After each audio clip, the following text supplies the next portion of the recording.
فأنا ناصح لإخواني بالصدع بالحق تبيض وجوههم. السكوت في مسألة الحزبية يضرها، فاصدع بما تؤمر وأعرض عن المشركين. سلامي على دماج ورجالها والشيخ يحيى ودار العلم يا سعد بانيها.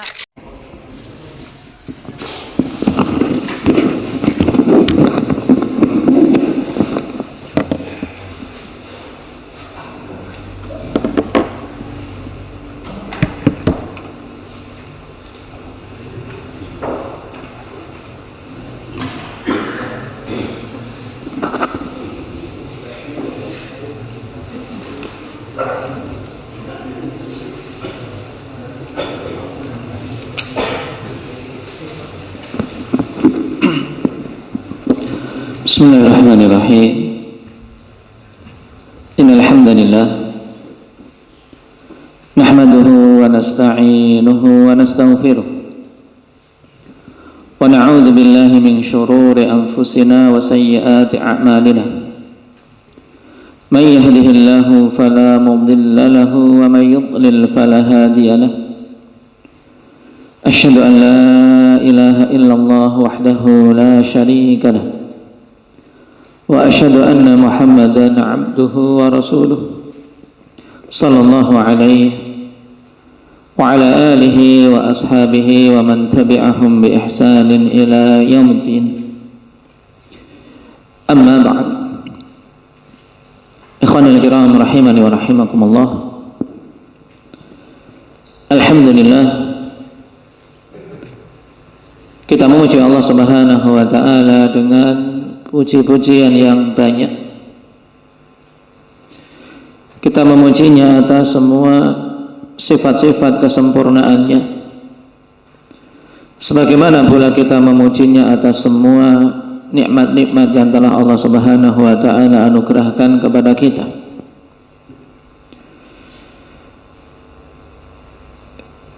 Karena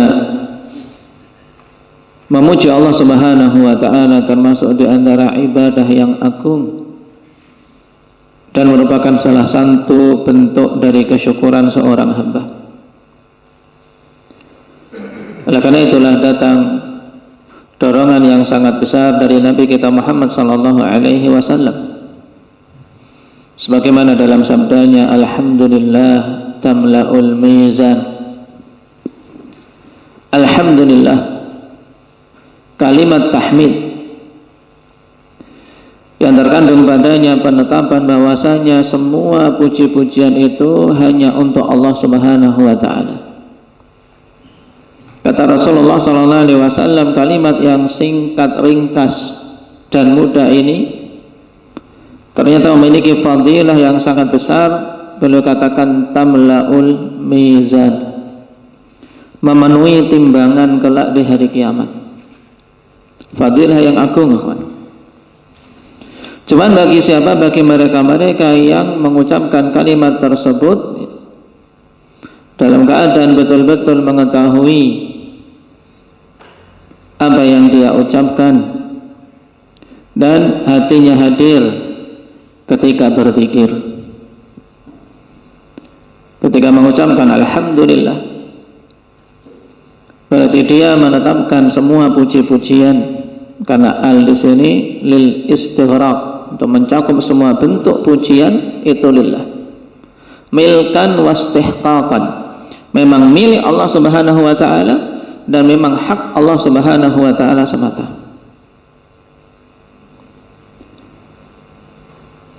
Dikarenakan sifat-sifat kesempurnaannya kita memuji, dan juga dikarenakan kenikmatan-kenikmatan yang senantiasa Allah beri.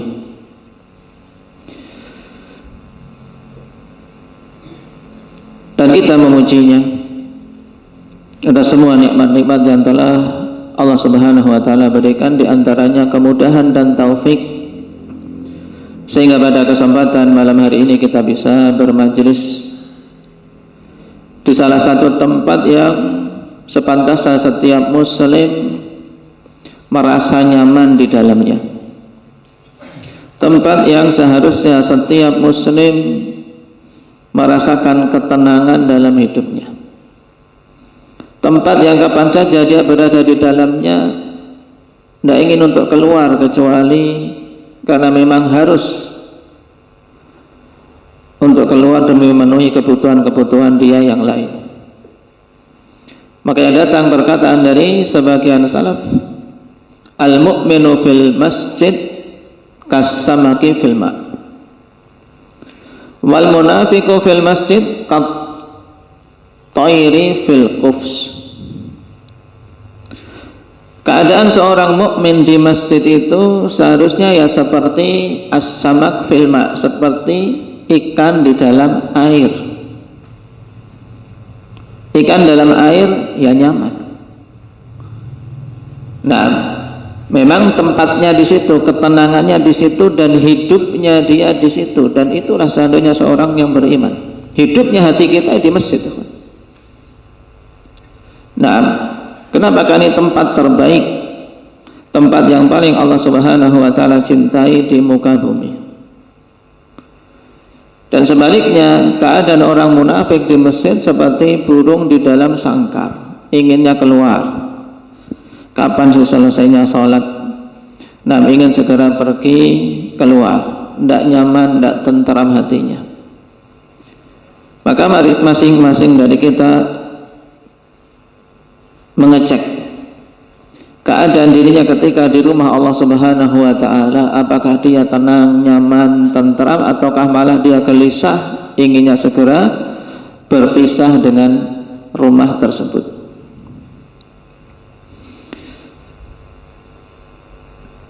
Dan anugerah serta nikmat yang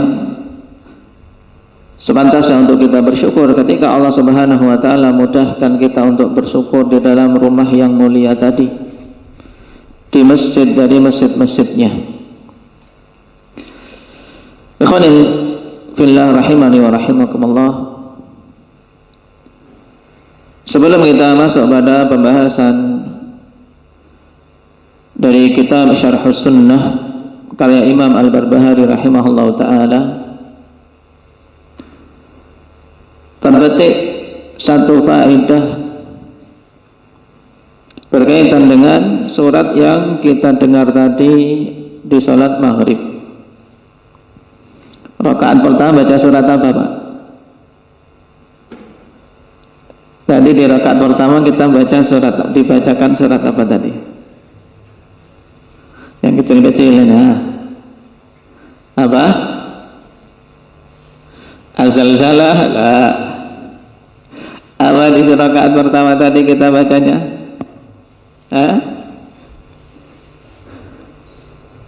Jangan-jangan pada ngeblank tuh, Pak.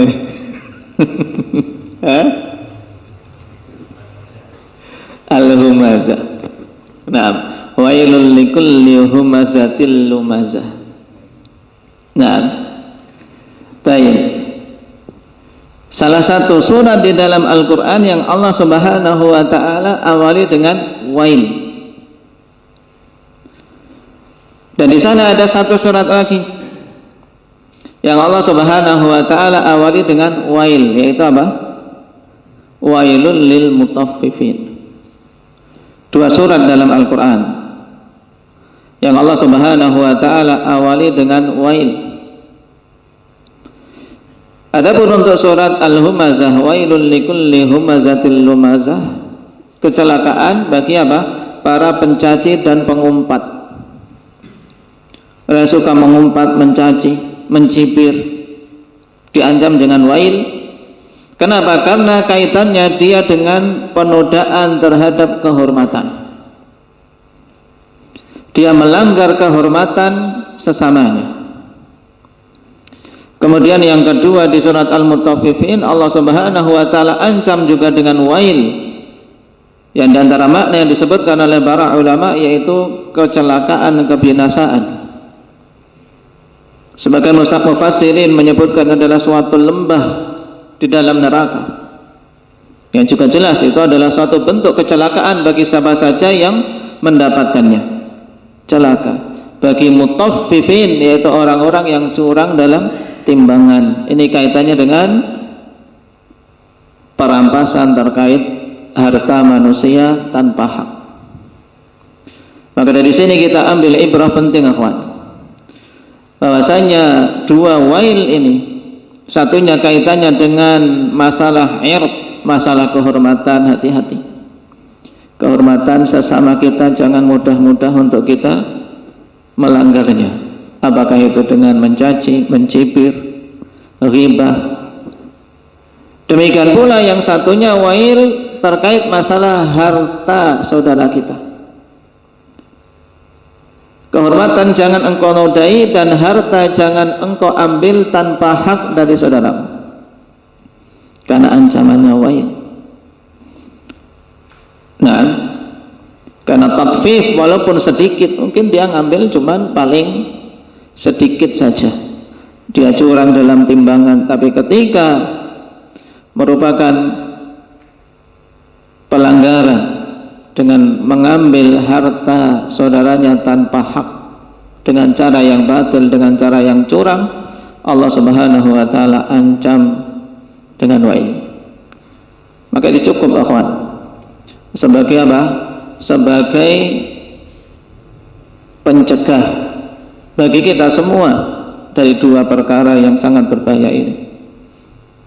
Jangan bermudah-mudahan terkait masalah melanggar kehormatan saudara kita, dan juga jangan bermudah-mudahan terkait masalah mengambil harta orang lain tanpa hak.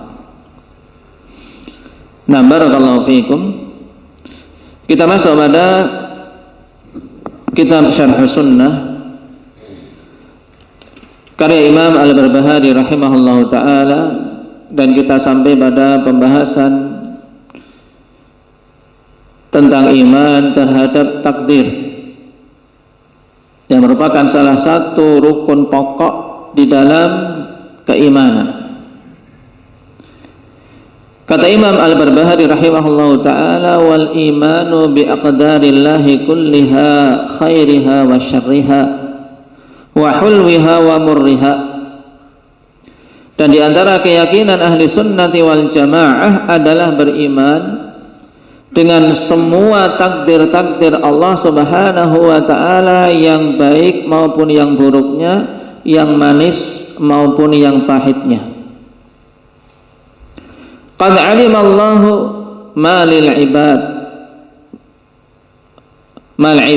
qad 'alima Allahu mal 'ibadu 'amilun wa ila ma hum sa'irun. Dan sungguh Allah Subhanahu wa taala telah mengetahui apa yang dilakukan oleh hamba-hamba dan akan kemana mereka kelak hasil akhirnya.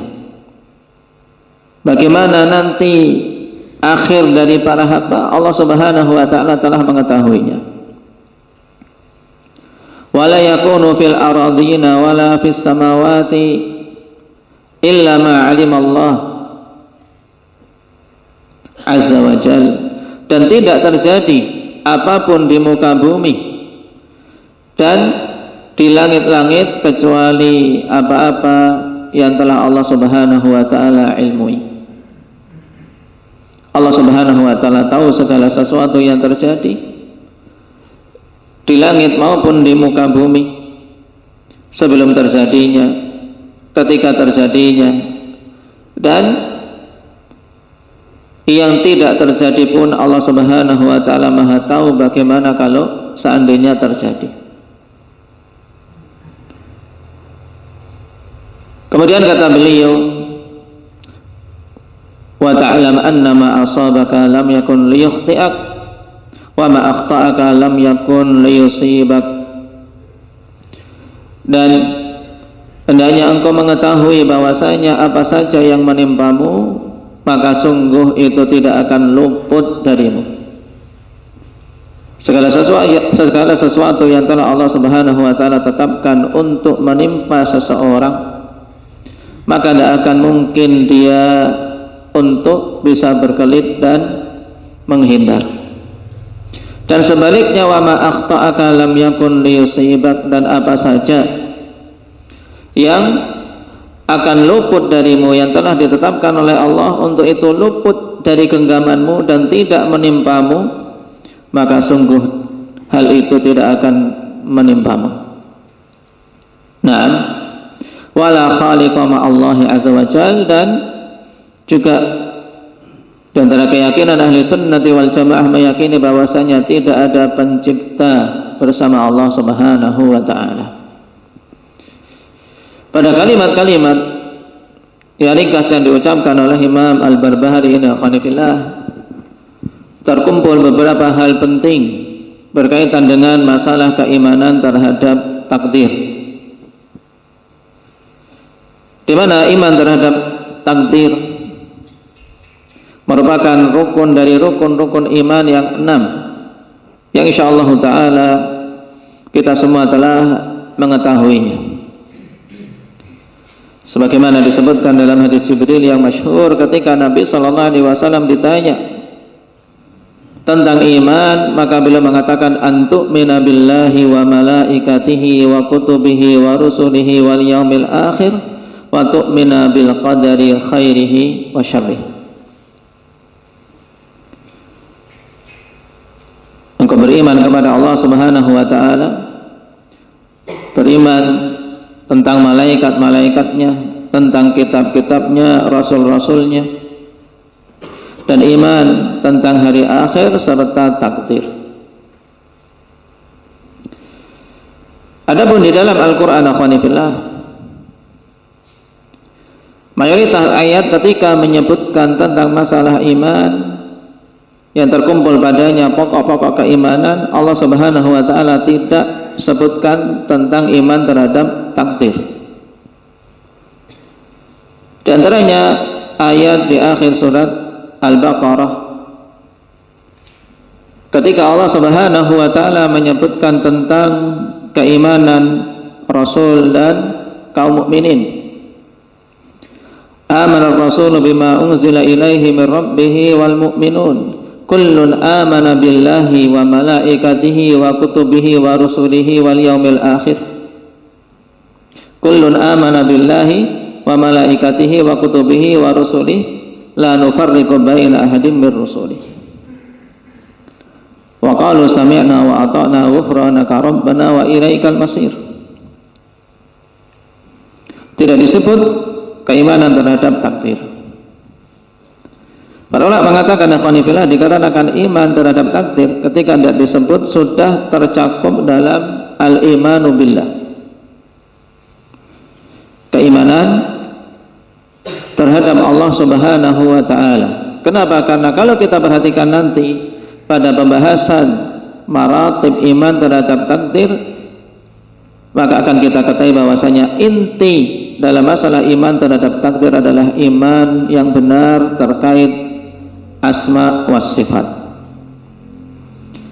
Makanya datang kalimat dari Umar bin Al-Khattab radhiyallahu anhu yang kemudian juga diriwayatkan dari Imam Ahmad rahimahullahu taala, bahwasanya al-qadaru qudratullah. Al-qadar itu yaitu takdir itu adalah kudrah Allah Subhanahu wa taala. Imam Ahmad katakan juga yang semisal al-qadar qudratullahi 'alal ibad. Qadar itu adalah kudrah Allah Subhanahu wa ta'ala terhadap hamba-hambanya. Kenapa akhwanifillah? Karena memang keimanan terhadap takdir itu iman terhadap apa? Terhadap kudrah Allah, bahwasanya Allah zat yang maha mampu. Siapa saja yang benar imannya terhadap takdir tanpa atau siapa saja yang benar imannya dalam permasalahan takdir, maka mesti dia akan merasakan bahwasanya intinya adalah iman terhadap kudrah Allah Subhanahu wa ta'ala, di mana Allah maha mampu untuk mengatur, maha mampu untuk menetapkan segala sesuatu. Nah, makanya ingkar terhadap takdir adalah ingkar terhadap kudrah Allah Subhanahu wa ta'ala. Nah, kudrah dalam mencipta, kudrah Allah Subhanahu wa ta'ala yang meliputi segala sesuatu. Nah, dan pada sebagian ayat Allah Subhanahu wa ta'ala khususkan dalil bahwasanya Allah Subhanahu wa taala menciptakan segala sesuatu dengan takdirnya. Inna kulla syai'in khalaqnahu biqadar. Sungguhnya segala sesuatu kami ciptakan dengan takdirnya. Semuanya telah Allah Subhanahu wa taala tetapkan dengan rinci. Tidak ada yang luput dari ketetapan Allah Subhanahu wa taala. Dan qadar qanifillah, kapan saja digandengkan dengan al-qadha, maka maksud dari al-qadar adalah penetapan apa-apa yang akan terjadi pada si hamba sebelum terjadinya. Sedangkan al-qadha adalah ijadul muqaddar, yaitu terwujudnya perkara-perkara yang telah ditakdirkan. Itulah al-qadha. Ini ketika digabungkan perbedaan antara qadha dan qadar. Kalau qadha itu apa? Perwujudan hal-hal yang telah Allah Subhanahu wa taala tetapkan dalam takdir yang terdahulu. Nah, namun apabila masing-masing berdiri sendiri, beriman terhadap takdir, beriman terhadap qadar, demikian pula beriman terhadap qada Allah, maka maknanya sama, yaitu mencakup bahwasanya Allah Subhanahu wa taala telah menetapkan segala sesuatu sebelum terjadinya. Nah, dan semua perkara terjadi dengan kehendaknya, dan Allah Subhanahu wa taala lah yang telah menciptakannya. Ini makna dari keimanan kita terhadap al-qadar. Dan keimanan terhadap takdir qanifillah memiliki kedudukan yang sangat penting di dalam agama kita. Sebagaimana telah kita ketahui bersama yang pertama tadi, bahwasanya keimanan terhadap takdir ini merupakan salah satu pokok dari pokok-pokok keimanan. Yang tidak akan mungkin seorang hamba dikatakan mukmin sampai dia itu beriman terhadap takdir. Oleh karena itulah Abdullah bin Umar radhiyallahu anhuma dengan yakin dan bersumpah ketika disampaikan kepada beliau tentang keyakinan qadariyah yang saat itu muncul, keyakinan orang-orang yang mengingkari takdir. Mereka meyakini annal amra unuf, perkara itu terjadi dengan tiba-tiba, bukan karena ketetapan Allah Subhanahu wa taala. Yang saat itu dicetuskan oleh seorang gembong kesesatan yang bernama Ma'bad al-Juhani di Basrah. Maka dilaporkanlah keyakinan orang ini kepada Abdullah bin Umar radhiyallahu anhuma, dan dengan penuh yakin bahwasanya mereka-mereka yang berkeyakinan seperti itu, seandainya mereka berinfak semisal gunung Uhud berupa emas, tidak akan Allah Subhanahu wa taala terima. Sampai beriman terhadap takdir. Menunjukkan apa? Bahwasanya seorang tidak dikatakan mukmin, amalan-amalannya tidak diterima oleh Allah Subhanahu wa taala kalau tidak beriman terhadap takdir. Nah,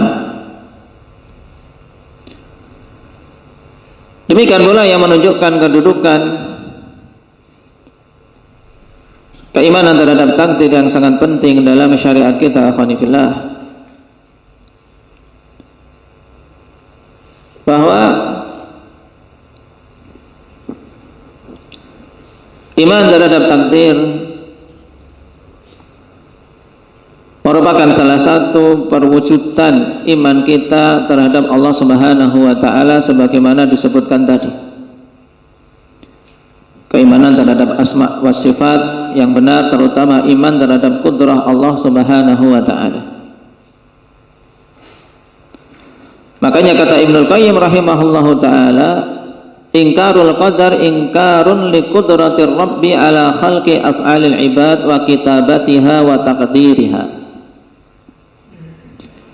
Ingkar terhadap takdir itu adalah pengingkaran terhadap kemampuan Allah Subhanahu wa taala untuk menciptakan perbuatan-perbuatan hamba dan menulisnya serta menetapkannya. Makanya jelas. Nah, seorang ketika beriman terhadap takdir itu merupakan salah satu perwujudan keimanan yang benar terhadap asma wa sifat. Dan bahkan bukan hanya sekedar sampai berhenti pada iman terhadap kudrah Allah Subhanahu wa taala. Ketika dia mengingkari takdir berarti mengingkari kudrah Allah Subhanahu wa taala. Diteruskan lagi oleh Syekhul Islam Ibnu Taimiyah, "Wa man lam yuthbit lahul qudrah haqiqatan lam yuthbit lahu milkan." Dan siapa saja yang tidak menetapkan bagi Allah Subhanahu wa taala kudrah berarti apa? Tidak menetapkan bagi Allah Subhanahu wa taala kekuasaan, berarti orang tidak beriman ini. Nah, tidak iman terhadap takdir. Berakibat apa? Berarti dia tidak beriman terhadap kudrah Allah. Kalau tidak beriman terhadap kudrah Allah berarti tidak beriman terhadap mulk, terhadap kekuasaan Allah Subhanahu wa taala. Dan yang seperti ini jelas kafirnya. Nah, dan perkara takdir begitu banyak dalil-dalil yang menunjukkannya bahwasanya segala sesuatu Allah Subhanahu wa taala telah menetapkannya, dan segala sesuatu terjadi itu dengan kehendak dari Allah Subhanahu wa taala semata. Rasul sallallahu alaihi wasallam tegaskan kullu syai'in biqadar. Jadi tidak ada suatu perkara sekecil apapun kemudian keluar dari ketetapan Allah Subhanahu wa taala. Kata Rasul sallallahu alaihi wasallam, kullu syai'in biqadar. Segala sesuatu itu dengan takdir. Jadi sudah ditetapkan kadarnya oleh Allah Subhanahu wa taala. Hatta al-ajzi wal kaisi. Sampai-sampai apa? Tentang masalah apa? Ketidakmampuan, demikian pula kecerdasan, tingkat kecerdasan, semuanya telah ditetapkan oleh Allah. Orang tidak mampu, orang memiliki kemampuan yang lemah dan kemampuan yang lebih, ini semuanya adalah dengan takdir dari Allah Subhanahu wa taala. Dan keimanan terhadap takdir ditegaskan oleh Imam Al-Barbahari dalam kalimatnya tadi, wal imanu bi aqdarillahi kulliha. Kita semua beriman dengan takdir-takdir Allah Subhanahu wa taala secara keseluruhan, yang baik maupun yang buruk, yang manis maupun yang pahit. Di sini menunjukkan bahwasanya takdir Allah, ketetapan Allah Subhanahu wa taala untuk hamba-hambanya itu apa? Ada yang baik, ada yang buruk. Ada yang manis, ada yang pahit, tapi dilihat dari sisi siapa? Dilihat dari sisi pandang hamba. Kalau kita melihat takdir Allah dari sisi pandangan terhadap hamba ini, ketika dikaitkan dengan hamba, dengan kita kawan, maka takdir Allah ada yang baik, ada yang buruk. Karena jelas dirasakan oleh hamba yang baik, yang menyenangkan baginya, yang menimbulkan kenyamanan, kenikmatan dan seterusnya. Sedangkan yang buruk berupa takdir-takdir yang ditetapkan oleh Allah untuknya berupa musibah-musibah, hal-hal yang berat, hal-hal yang menjadikan dia sedih dan yang lainnya. Demikian pula diungkapkan terkadang dengan yang manis maupun yang pahit. Ini kalau dilihat dari sisi pandang hamba. Adapun kalau kita kembalikan kepada Allah Subhanahu wa taala, zat yang telah menetapkannya, maka semua ketetapan Allah adalah baik.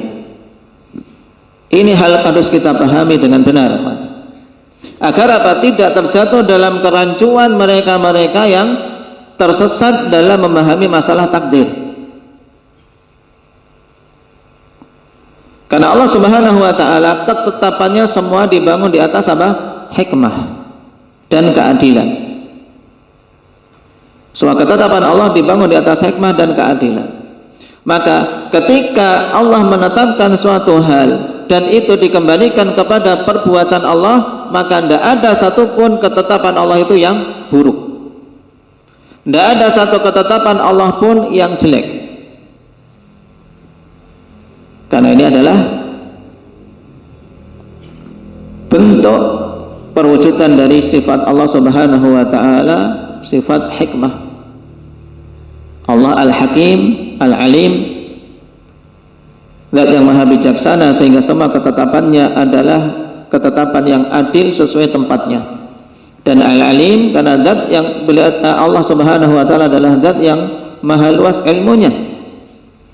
Karena buruknya suatu ketetapan akhwanifillah, di antara sebabnya karena lemahnya ilmu atau lemahnya kebijaksanaan. Kalau kita cek semua ketetapan-ketetapan yang ada di dunia ini, ketika ketetapan itu buruk, ketetapan itu jelek, itu tidak keluar dari salah satu dua perkara ini, atau bahkan kedua-duanya. Karena lemahnya dalam ilmu atau lemahnya dari sisi hikmah. Dan Allah Subhanahu wa taala adalah zat yang maha luas ilmunya dan maha luas kebijaksanaannya. Makanya tidak boleh seorang muslim maupun muslimah meyakini ada ketetapan dari ketetapan-ketetapan Allah itu yang buruk. Semua ketetapan Allah baik. Ini kalau dikembalikan kepada Allah Subhanahu wa taala. Oleh karena itulah Rasulullah sallallahu alaihi wasallam katakan, wasyarru laisa ilai. Dan kejelekan-kejelekan itu tidaklah dinisbahkan kepada Engkau ya Allah. Lalu bagaimana tadi dengan adanya penetapan kita beriman terhadap takdir yang baik maupun yang buruk? Harus diingat, ada takdir baik, takdir buruk. Bagaimana ini? Kalau dikembalikan kepada si hamba, dikembalikan kepada manusianya, maka ada yang baik rasanya bagi si manusia itu, ada yang terasa buruk, ada yang terasa manis, ada yang terasa pahit bagi si manusia tersebut. Ini penting untuk kita pahami dengan benar. Kemudian Imam Al-Barbahari rahimahullah ta'ala menyinggung tingkatan-tingkatan keimanan terhadap takdir. Karena tidak akan sempurna iman seseorang terhadap takdir akhwanifillah sampai terpenuhi 4 tingkatan yang harus dia imani dengan keimanan yang benar. Yang pertama diungkapkan oleh Imam Al-Barbahari dan konsentrasi beliau pada perkara ini. Kenapa? Karena keimanan terhadap tingkatan pertama ini merupakan perkara paling pokok. Kapan saja seorang mengkufuri hal ini, maka dia kafir. Dan inilah yang dulu dikufuri oleh Qadariyah generasi awal. Mereka mengingkari ilmu Allah Subhanahu wa ta'ala. Makanya beliau katakan, qad alimallahu mal ibadu amilun wa ila ma hum sairun. Jadi tingkat yang pertama adalah beriman terhadap ilmu Allah Subhanahu wa taala yang melingkupi segala sesuatu,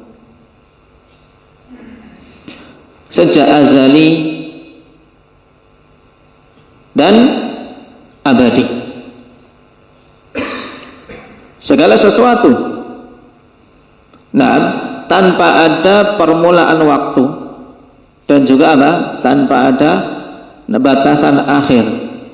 Karena dalam syariat kita, ikhwan, istilah azali dan istilah abadi. Azali itu untuk apa? Untuk menetapkan, yaitu waktu awal yang tidak ada awalnya. Namanya azali, yang tidak berawalan. Sedangkan abadi adalah sesuatu yang tidak ada akhirnya, waktu tanpa akhir. Dan semua itu Allah Subhanahu wa taala mengilmuinya. Demikian pula Allah Subhanahu wa taala mengilmui perkara yang paling detailnya, mengilmui perkara yang akan terjadi, yang sedang terjadi, dan yang tidak terjadi bagaimana terjadinya. Sebagaimana Allah Subhanahu wa taala tegaskan, "Lita'lamu annallaha 'ala kulli syai'in qadir wa annallaha qad ahata bi kulli syai'in 'ilma."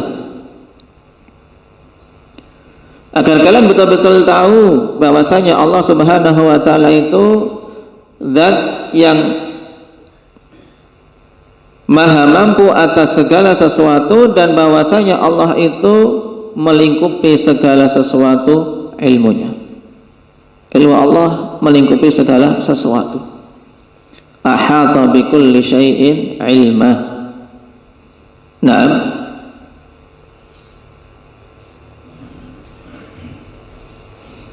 Dan terkadang Allah Subhanahu wa taala ungkapkan ya'lamus sirra wa akhfa.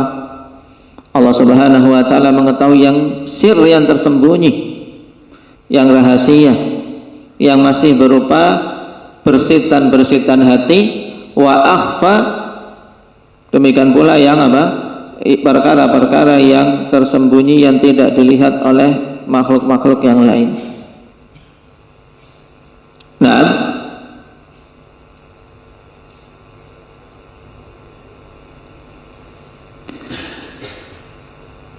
ada pun dalil yang menunjukkan bahwasanya Allah Subhanahu wa taala juga tahu perkara yang tidak terjadi, seandainya terjadi bagaimana, adalah firman Allah Subhanahu wa taala ketika membantah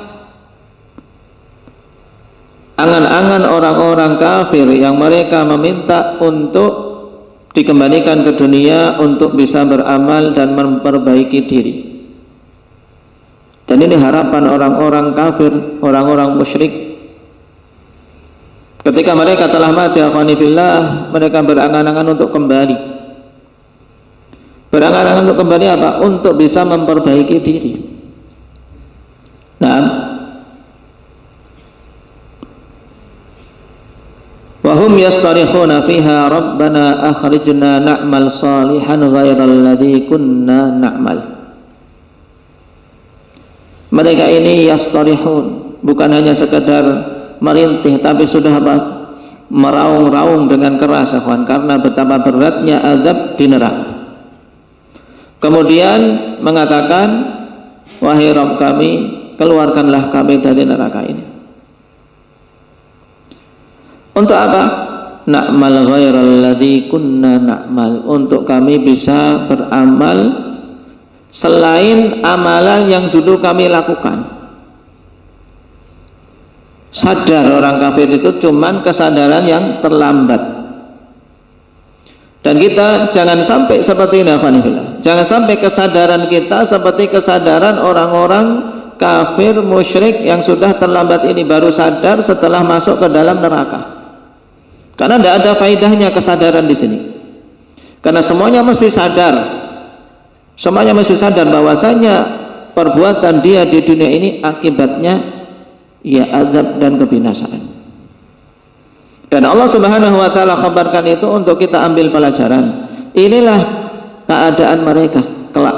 Mereka berangan-angan untuk bisa kembali ke dunia agar bisa memperbaiki amalannya sendiri.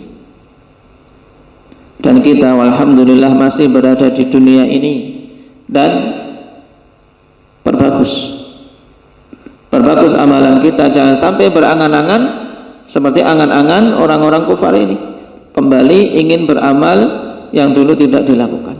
Makanya apa saja yang Allah Subhanahu wa taala bukakan kepada kita berupa pintu kebaikan, masuki sebelum tertutup.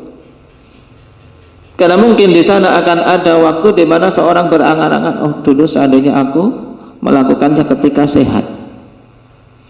Oh dulu seandainya aku bercepat-cepat untuk mengambil kesempatan tersebut dalam beramal.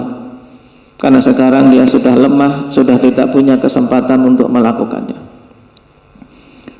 Nah, yang matanya masih sehat, gunakan untuk membaca Al-Quran. Karena ada waktu di mana seorang ketika lemah matanya, kesulitan untuk bisa membaca walaupun hanya satu muka dari halaman-halaman Al-Quran. Di situ akan berangan. Dulu ketika muda, ketika pandangannya, matanya masih kuat, kenapa aku tidak gunakan untuk sebanyak-banyaknya membaca Al-Quran. Demikian pula puasa. Yang tentunya dengan bertambahnya umur, bertambah lemah untuk seorang menunaikan ibadah yang agung ini. Ibadah puasa yang Nabi Sallallahu Alaihi Wasallam katakan ketika ada seorang sahabat minta nasihat, minta wasiat, Nabi mengatakan alaika bisiyam fa innahu la mithlalah. Atasmu untuk betul-betul menjaga ibadah yang namanya siyam, yang namanya puasa. Kenapa? Karena ibadah puasa ini la mithlalah, tidak ada bandingannya. Nah, la mithlalah. Para ulama mengatakan di antara hal yang menunjukkan bahwasanya puasa itu beda dengan ibadah-ibadah yang lain. Kenapa? Karena pahala puasa itu rahasia Allah Subhanahu wa taala. Adapun ibadah-ibadah yang lain, kata Allah, kullu amal ibni adam lah illa siyam fa innahu li wa ana ajzi bih. Semua amalan anak Adam itu untuknya, semuanya sudah ditetapkan pahalanya.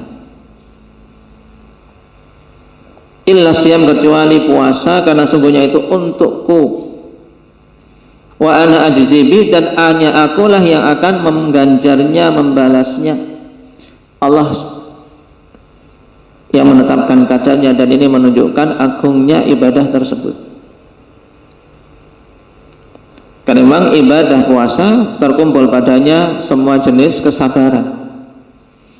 Yang sabar telah kita ketahui, innama yuwaffas sabiruna ajrahum bighairi hisab. Hanyalah disempurnakan pahala-pahala orang-orang yang bersabar itu tanpa ada batasan hitungan. Allah yang Maha tahu berapanya. Masing-masing bertingkat-tingkat sesuai dengan kesempurnaan puasa. Ini contoh. Ketika seorang masih mampu, ikhwani fillah, berikan bagian untuk kita mengambil ibadah ini bukan hanya di bulan Ramadan saja, tapi ambil bagian dari puasa sunnah sebelum datang waktu ketika kita renta dan lemah, berangan-angan bisa puasa, karena besarnya pahala dari ibadah tersebut. Nah, kita kembali kepada masalah takdir. Orang-orang kafir ini berangan-angan untuk dikembali ke dunia biar bisa memperbaiki amalan, tapi Allah Subhanahu wa taala Maha tahu. Seandainya mereka kembali ke dunia, mereka akan apa? Kembali kepada amalan jeleknya yang dulu. Tapi mereka dikembalikan tidak? Tidak. Mereka tidak dikembalikan ke dunia, tapi Allah tahu seandainya kembali ke dunia, mereka akan kembali kafir. Allah Subhanahu wa taala katakan, "Walau ruddu la'adu limanuhu anhu wa innahum lakadzibun." Seandainya mereka betul-betul dikembalikan ke dunia sesuai dengan permintaannya, maka mereka akan kembali melakukan perkara yang dilarang, dan sungguhnya mereka itu adalah pendusta.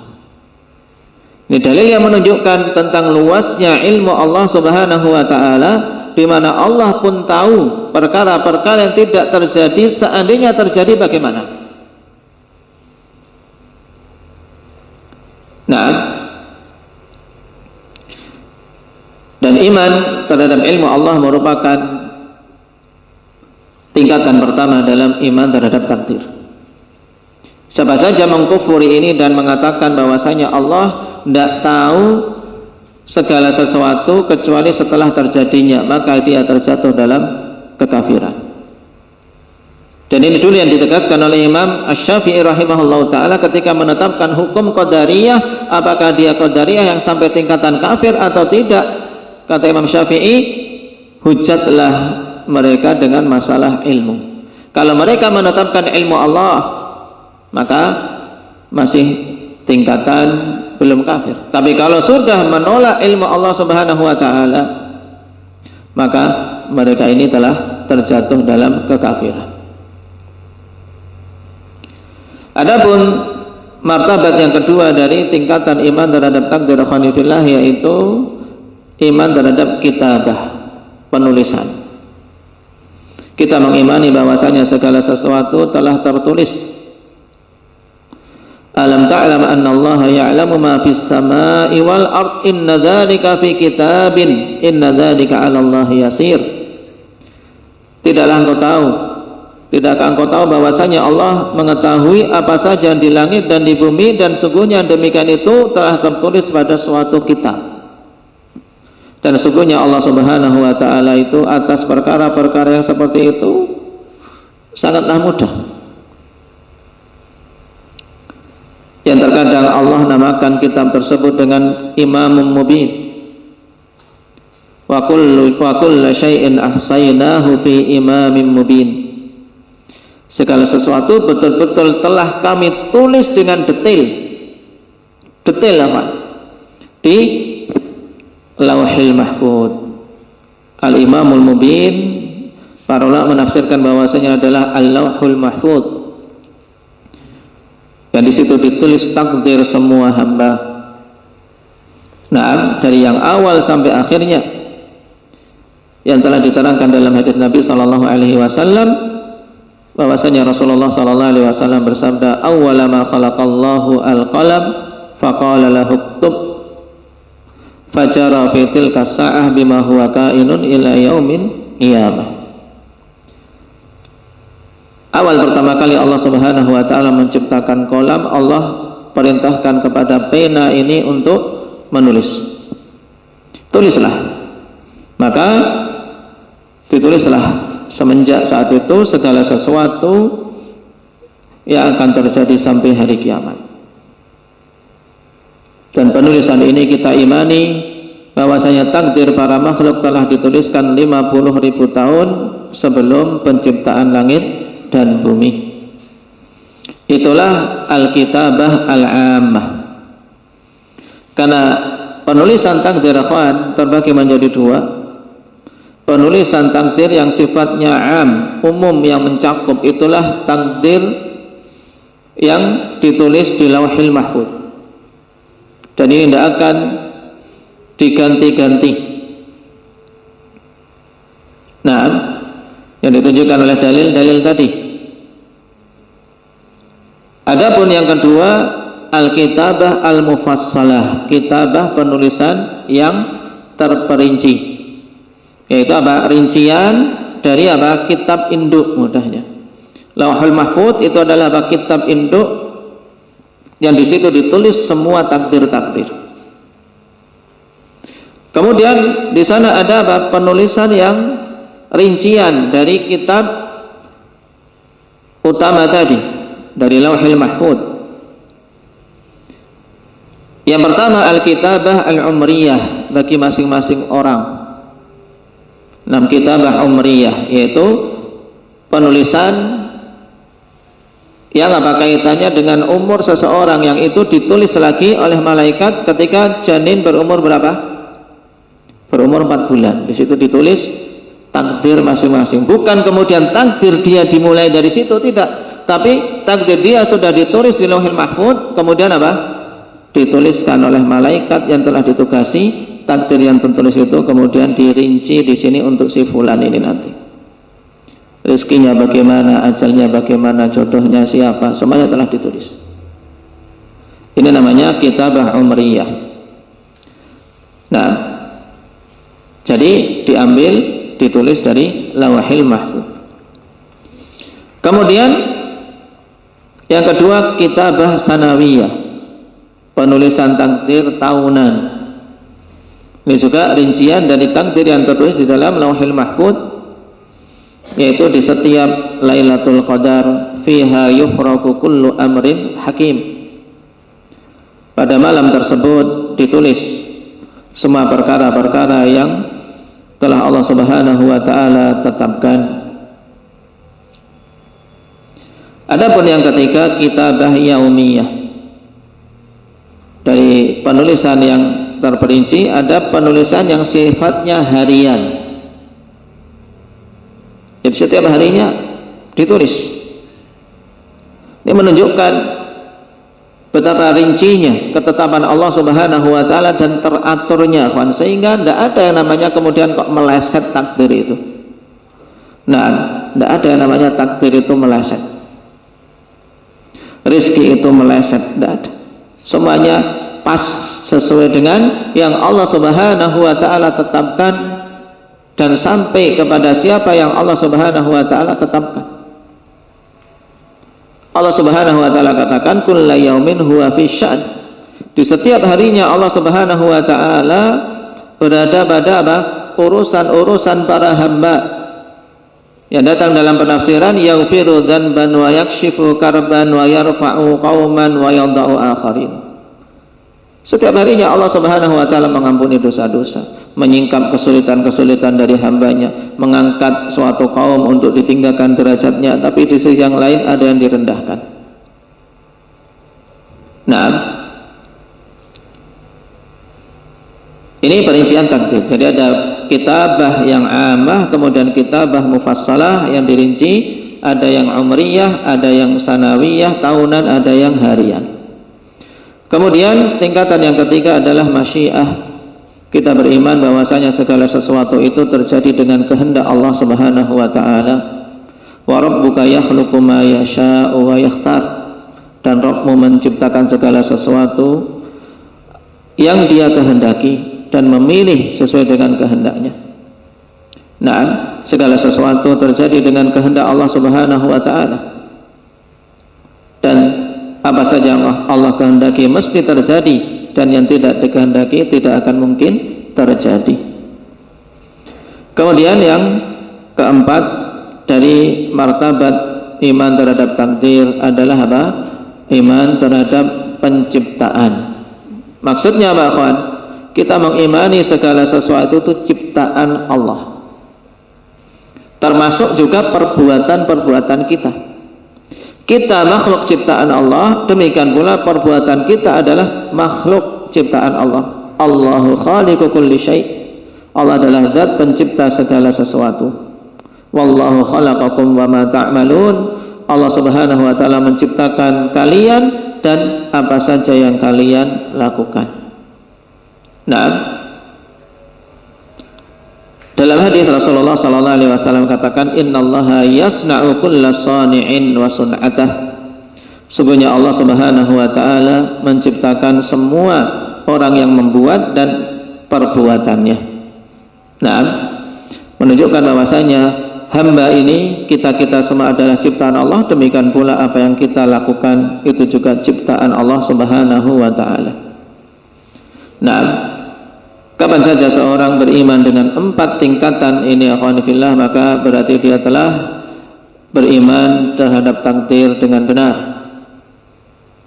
Mengimani luasnya ilmu Allah mencakup segala sesuatu, dan mengimani bahwasanya semuanya telah ditulis takdirnya, dan mengimani segala sesuatu itu terjadi dengan kehendaknya. Tidak ada yang keluar dari kehendak Allah Subhanahu wa ta'ala. Demikian pula mengimani segala sesuatu itu adalah ciptaan Allah Tabaraka wa ta'ala. Jika seorang beriman seperti ini, akhwan, maka tenang hidupnya. Nah, tenang hidupnya karena yakin semuanya telah ditetapkan, diatur oleh Allah Subhanahu wa ta'ala.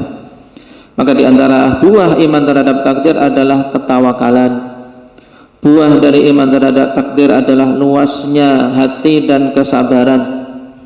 Di antara buah iman terhadap takdir adalah juga apa?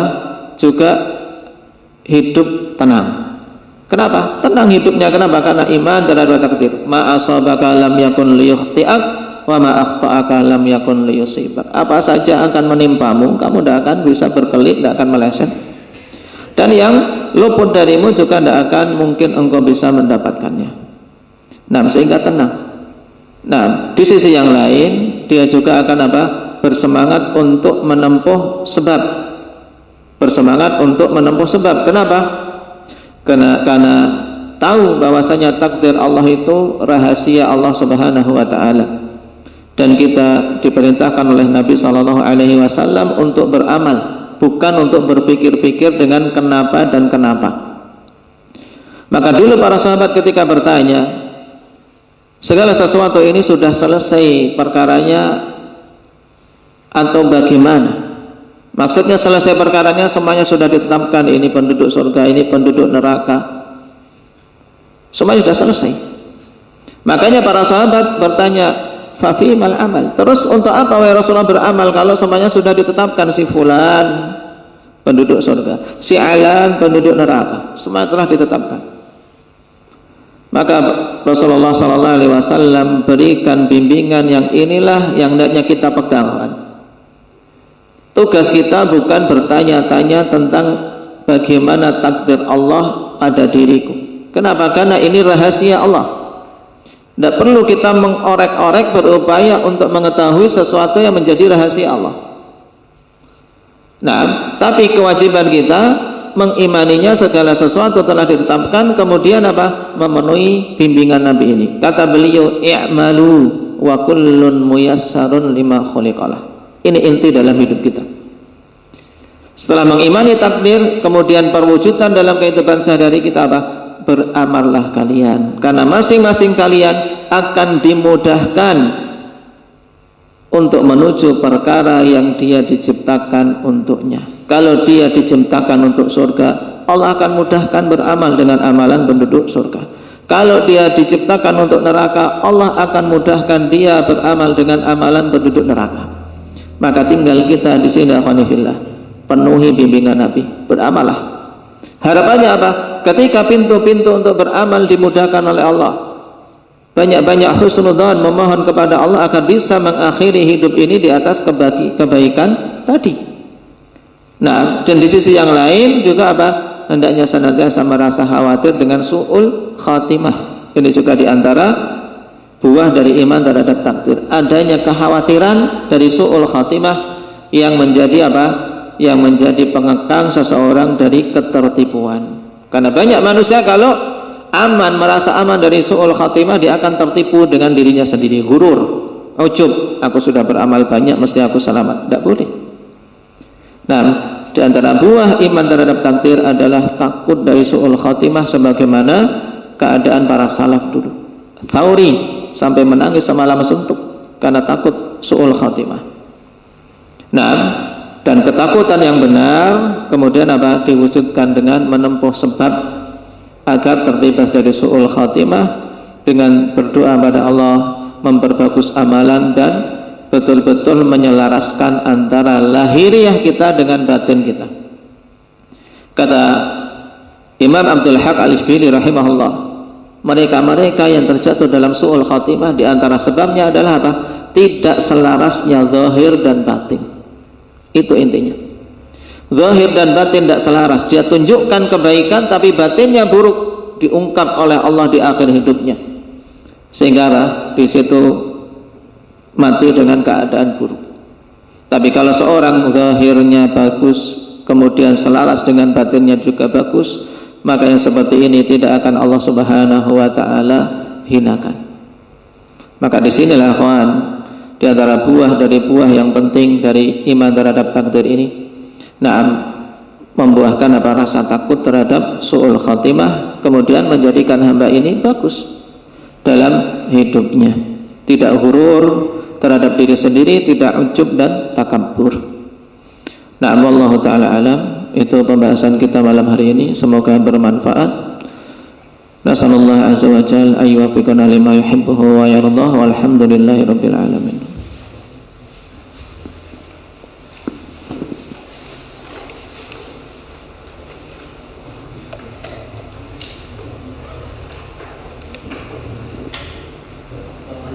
Iya, sama-sama.